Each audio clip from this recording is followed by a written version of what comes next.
शाहिद अफरीदी अपने दामाद को छोड़ के मोहम्मद रिजवान को पाकिस्तान का T20 का कैप्टन बनाना चाहता था। और ये बात जो है ना पाकिस्तानी फैंस, मैं आप लोगों से कह रहा हूँ, ये बात शाहिद अफरीदी ने खुद कही है। वो खुद कह रहे हैं कि भाई मुझे साइंसा अफरीदी T20 का कैप्टन नहीं बनना, मतलब देखना था, मुझे मोहम्मद रिजवान T20 का कैप्टन देखना था।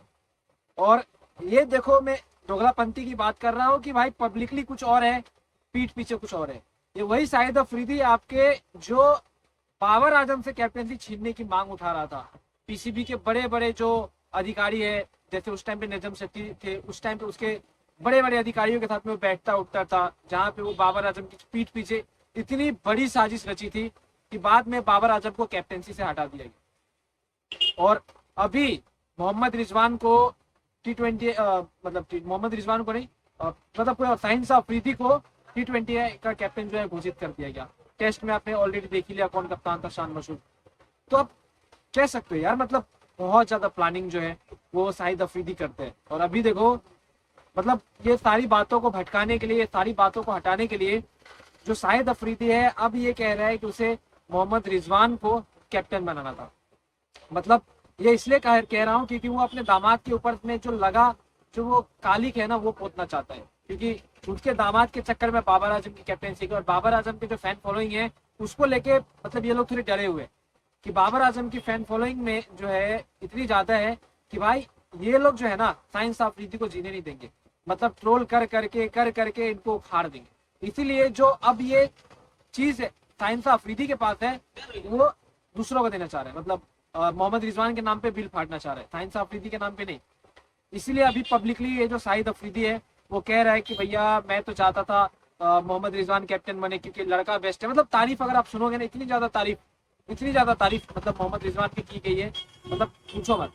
लेकिन मन के भीतर अंदर से वही है कि साइंस अफरीदी बने कैप्टन, और इसीलिए शाहिद अफरीदी ने उसे दामाद ही बनाया।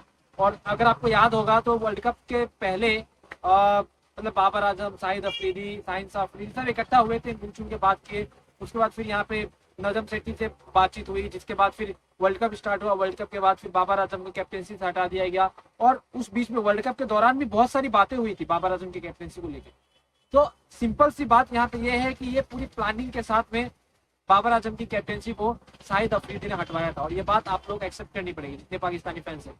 और अगर पाकिस्तान क्रिकेट को खराब करने में किसी का हाथ है ना, तो वो शाहिद अफरीदी का है। मतलब आप लोगों को मैं सिंपल सा एक वर्ड में बता देता हूँ कि आप लोगों के क्रिकेट में आपके बाबर आजम को हटाने के पीछे शाहिद अफरीदी, साइंस अफरीदी, ये दोनों ससुर दामाद का हाथ है।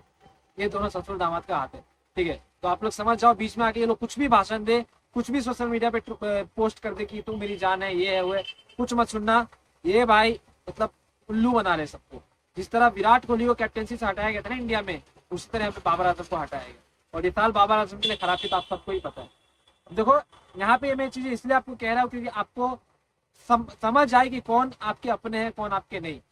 मतलब अब देखना कुछ सालों में ऐसा होगा कि बाबर आजम का परफॉर्मेंस अगर डाउन इसी तरह रहा, जिस तरह वो अभी करंट फॉर्म में चल रहा है, इसी तरह रहा, तो एक साल बाद उसको साइड कर दिया जाएगा। जिस तरह सरफराज अहमद को निकाला गया था, जब सरफराज अहमद जब आया था ना, और बाबर आजम जब आया, बाबर आजम को मतलब सरफराज अहमद का परफॉर्मेंस डाउन हुआ, तो उसको हटा के फिर यहाँ पे किसको बनाया गया, बाबर को। और बाबर के साथ भी सेम होने वाला है। एक साल और सर बस बाबर आजम के परफॉर्मेंस ना आए। आप देखना, मेरी बातों को स्क्रीनशॉट लेके मेरे वर्ड को मार्क कर लो, ठीक है, कमेंट में लिख दो तुम लोग ताकि भूल ना पाओ, स्क्रीनशॉट ले लो।